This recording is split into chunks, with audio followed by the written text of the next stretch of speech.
Hello दोस्तों, नमस्कार। मैं साहित्य एजुकेशन चैनल से आपके लिए नया वीडियो लेकर आया हूँ। जैसा कि आपने थंबनेल में देखा होगा, आज हम बात करेंगे एनपीए को लेकर के। एनपीए कब से आपका लागू हो जाएगा।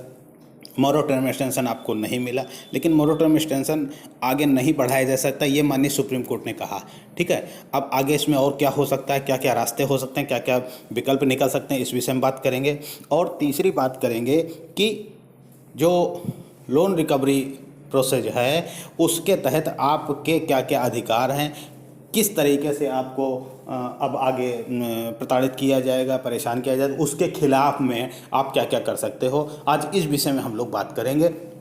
जैसा कि आप जानते हैं, हमारे चैनल्स पे जो भी आपको कंटेंट दिया जाता है, जो बात बताई जाती है, वो रियल बताई जाती है और विद प्रूफ के बताई जाती है। ठीक है, हालांकि आज जो मैं बात बताऊंगा उसको आप हमारे अन्य जो वीडियोज़ हैं उनमें देखेंगे तो उसमें आपको उसके प्रूफ भी मिलेंगे और सारी ओके मिलेगी। खैर, आज हम बात करते हैं। पहला टॉपिक, क्या माननीय सुप्रीम कोर्ट का अंतिम फैसला आ गया? पहला प्रश्न तो ये है, क्योंकि माननीय सुप्रीम कोर्ट में फैसले जो होना था वो 22 से ज़्यादा जो केसेस 20 से 25 केस जो लगे थे, क्या उन पे माननीय सुप्रीम कोर्ट ने पूरा कंप्लीट फैसला दे दिया? क्योंकि माननीय सुप्रीम कोर्ट ने केवल ये कहा कि आपको और आगे मॉरेटोरियम नहीं दिया जा सकता। ठीक है, अभी केस में क्या था? केस में था कि रीस्ट्रक्चरिंग की बात तो माननीय सुप्रीम कोर्ट ने की ही नहीं, एनपीए की बात तो माननीय सुप्रीम कोर्ट ने की ही नहीं। ठीक है, खैर बहुत सारे ऐसे पॉइंट हैं जिस पे माननीय सुप्रीम कोर्ट ने अपने फैसले नहीं दिए, है ना। लेकिन हम मान लेते हैं कि माननीय सुप्रीम कोर्ट अंतिम फैसला गया। क्या ये अंतिम फैसला सर्वमान्य हो जाएगा या ये अंतिम फैसला ही अंतिम हो जाएगा? देखिए, भारतवर्ष में, हमारे देश में जहां हम रहते हैं, वहां कई सारे केस चलते हैं, कई सारे फैसले होते हैं और उन फैसलों के खिलाफ फिर से पीआईएल दायर होती है और फिर से उस पर केस चलता है, फिर से सुनवाई होती है और फिर फैसला पलट जाता है। कई तो ऐसे केस देखे गए हैं कि रातों रात केस पलट दिया गया, रातों रात फैसले पलट दिए गए।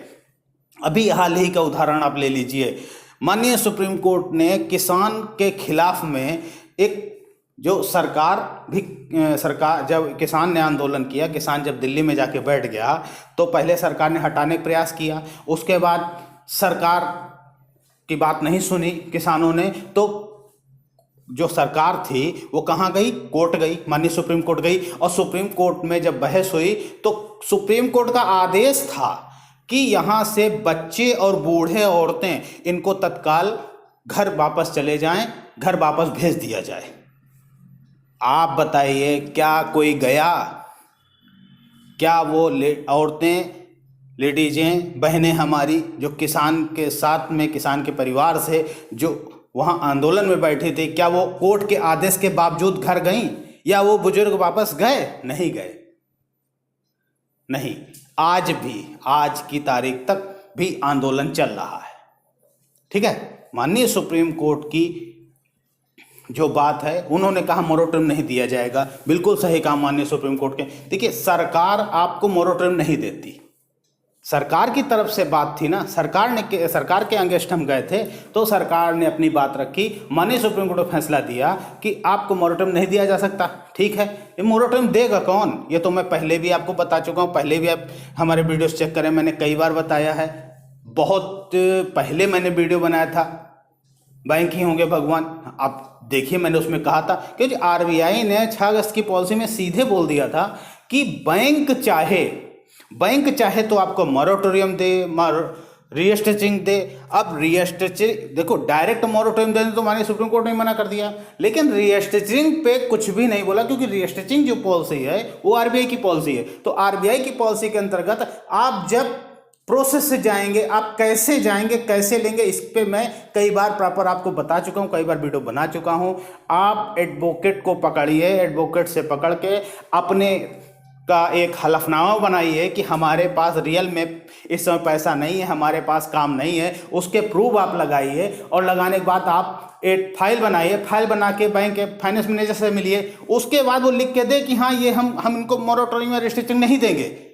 अगर वो पहली बात तो लिख के नहीं देंगे, क्योंकि लिख के देने का मतलब है यदि कोई घटना घटती है उनके लिखने के बाद में, तो कौन जाएगा, कौन फंसेगा? वही फंसे, लिख के नहीं देंगे। यदि वो लिख के दे देते हैं तो आप कोर्ट से ले जाइए कि मेरी ये स्थिति है, मैंने इनको सारे प्रमाण दिए, फिर भी इन्होंने हमको मॉरेटोरियम या रिस्ट्रिक्शन हमको नहीं दिया, तो केस चल जाएगा। अगर आपका केस चल गया, पहली बात तो ये संभव नहीं है, लेकिन फिर भी मैं आपको सजेशन दे रहा हूं कि अगर आपका केस चल गया तो वहीं से आपके जो भी लोन्स हैं, जो भी पेमेंट हैं, उन पे स्टे मिल जाएगा। ना तो उस पर कोई चार्जेस बढ़ेगा, ना उस पर कोई पेनल्टी बढ़ेगी। और कोर्ट केस कितने दिन चलेगा आप सब जानते हैं। कोर्ट केस का मतलब है 1 से 2 साल। 2 साल तक का तो स्टे मिल गया, यानी मोरेटोरियम मिल गया। हालांकि ये संभव नहीं है, आपको ये नहीं करना है, आपको ये सो मैं बता रहा हूं, लेकिन ये हो सकता है। आपको करना नहीं है, ये हो सकता है। आप देखिए, मैं कई बार बोल चुका हूं, जो लिया है तो देना पड़ेगा और देंगे, लेकिन अभी नहीं। हमको राहत चाहिए, तो राहत कौन देगा भाई? सरकार नहीं। लॉकडाउन लगाया सरकार ने, तो लिहाजा जो दायित्व बनता है वो भारत सरकार का बनता है, लेकिन भारत सरकार कह रहे हमारे पास पैसा नहीं है।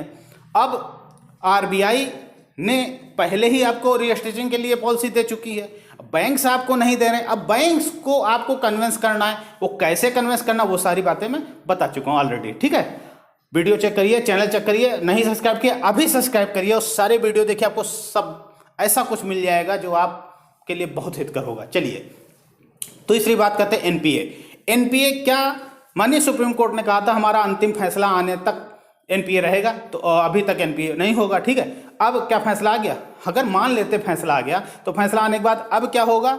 अब आपका खाता एनपीए कर दिया जाए। एनपीए करेंगे तत्काल, सब कुछ आपका जो भी है एनपीए करने के बाद तत्काल आपका सब जब्त कर लेंगे क्या? नहीं, इसके लिए भी प्रोसेस होगा, इसके लिए भी कानून है। कई सारे ऐसे कानून हैं, कई सारे आपके पास ऐसे राइट्स हैं जो संविधान में दिए हुए हैं। आप उनके खिलाफ भी जाकर के कोर्ट में खड़े हो सकते हो और अपना बचाव कर सकते हो। देखिए भाई, करना पड़ेगा, आपको आगे बढ़ना पड़ेगा, आपको ही आगे बढ़ना पड़ेगा। कोई मसीहा नहीं आने वाला है अब, क्योंकि सारे मसीहा जो हैं इस समय शरणागत हो चुके हैं। ठीक है, कोई मसीहा नहीं आने वाला। मैं कई बार बोल चुका हूं, किसी भी लीडर ने, चाहे वो किसी भी पार्टी का हो, मैं किसी पार्टी विशेष की बात नहीं कर रहा हूं, मैं राजनीतिक नहीं हूं, लेकिन किसी भी पार्टी के लीडर ने कभी भी मॉरेटोरियम एक्सटेंशन को लेकर के समर्थन नहीं जताया, नहीं समर्थन किया। जबकि तमिलनाडु के मुख्यमंत्री ने सीधे लोन माफी की बात कही कि हम किसानों का माफ करेंगे, कहा, लेकिन फिर भी कोई लीडर ने कभी भी, पक्ष हो चाहे विपक्ष हो, किसी ने मॉरेटोरियम एक्सटेंशन की बात को आगे नहीं लेकर गया। अब आप इसके बाद क्या चाहते हैं? अब आप समझ रहे हैं आपको क्या करना है, कैसे करना है, आप देख लीजिए अपने हिसाब से। उद्देश्य यह है कि हमको राहत कैसे मिलेगी।